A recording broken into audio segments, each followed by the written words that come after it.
Army officials say they do not know the cause of that crash that killed 4 Army aviators, but they are investigating. What we know right now is that it was an Axtell ISD bus that was going eastbound on 84 here. It was stopped and it was letting a student out, but now you can see it is very, very heavily flooded all throughout this area. To kind of give those of you at home a good reference point, that Elmont sign over there is about 7 feet tall.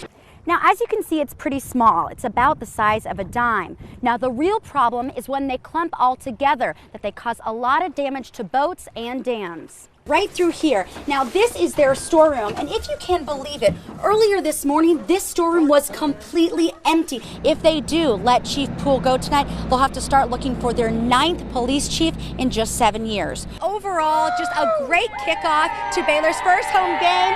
Look at these great guys, sick of Baylor. Everybody here definitely really pumped up for that first home game. They're going to use this device to scan your vehicle identification number. It'll then pop up on their computer and be sent to the county's database to make sure your car's been inspected. After that accident, he was rushed here to Baylor Scott and White with very severe injuries to his neck and head. They still have some awesome lemonade. I tried some earlier. It's very delicious. So come on out, support the Alzheimer's Association and these amazing girls' mission. This is one of the team's helmets, and if you can see right here, each player has put the number 3 on their helmet. That's to honor Jay Sill. That was his number. You can see behind me, traffic actually doesn't look too bad. We haven't seen really anything backing up, but I talked to some TxDOT officials who said that is not the case. As you can see, it has been completely mowed. It is now completely within city regulations, and I want to introduce you to the Good Samaritans that decided to do that. It's these boys right here. It was shortly after 12 today when a biker club meeting ended in bloodshed. I will tell you that in 34 years of law enforcement, this is the worst crime scene, the most violent crime scene that I have ever been involved in. 9 bikers dead, 16 injured, and countless horrified nearby restaurant goers. I thought it was a joke. I thought it was somebody's birthday, and then it kind of hit. My husband threw me on the floor, and he tried to kind of cover me, and then everybody started crawling towards the back, trying to go to the freezer. Still, police say it could have been worse, with the many Sunday shoppers out in the crowded Central Texas marketplace surrounding Twin Peaks. Then the cops came in, and they just said, everybody down, don't move, hands up. So, and then they eventually let us outside. The police say they knew rival biker gang activity had become a problem at Twin Peaks, which is why they were stationed nearby today. We have attempted to work with the local management of Twin Peaks to get that cut back, to no avail. They have not been of much assistance to us. Sergeant Swanton said the most difficult part is knowing this could have been prevented, but he said residents can be sure there won't be any more terror today. We are getting intel that other biker gang members are headed this way. We are prepared to deal with those individuals if they choose to come to Waco.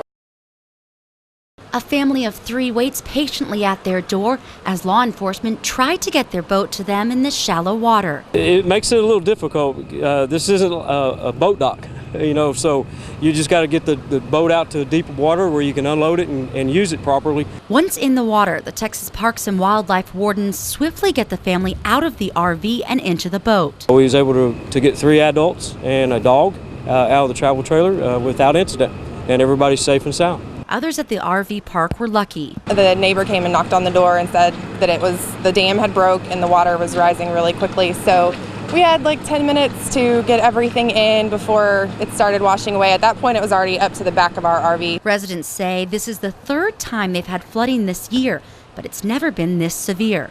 Law enforcement is just happy everyone is now safe. Fortunately, it went well. No one was hurt. Able to get everybody back to dry land. Well, Terry, it's absolutely mad out here. These fans behind me, they have waited in line for hours and bought their tickets months in advance. Yeah, Star Wars fans, they're really the best.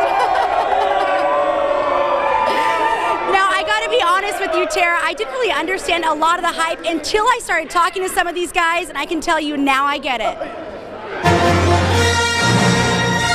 Well, it's here, the most anticipated film of the year. And in the midst of all the Star Wars hype, I feel I need to confess something. I've never seen Star Wars. I know, it's the cardinal sin of pop culture, and I'm not really sure why I haven't seen it. Maybe it's because growing up, the only person in my family who watched it was my brother. And 16-year-old boys don't usually like to hang out and watch movies with their 12-year-old sister. But I want to be a Star Wars fan. Better late than never, right? So I decided to reach out to the two biggest Star Wars fans in our office. All right, guys, I've never seen any of the Star Wars films, so what do I need to know about the story? Well, it's about Kirk and Spock and the starship USS Enterprise. And going where no man has gone before. Armed with their reliable knowledge, I took off to find some superfans, also known as my future best friends, waiting in line at the Hippodrome. So I hear that the movie is about like Kirk and like Spock and some things like that. Is that right? Why do you do these things? Thanks, guys. Moving on to much better sources. Give me a rundown of the films. I know that's asking a lot, but in 10 seconds, ready and go. Little boy goes bad, has some kids, and is redeemed by his son. I guess that's about it. Oh, and by the way, the whole universe is having a war in the middle of it. I have the info. Now the question is, why should I become a fan? I think it's inspirational to a lot of kids growing up. I remember I was inspired by that anybody could really do great things if you put your mind to it. Good enough for me. Of course, since I'm a little late to join the bandwagon, I might have to wait a while to actually see it.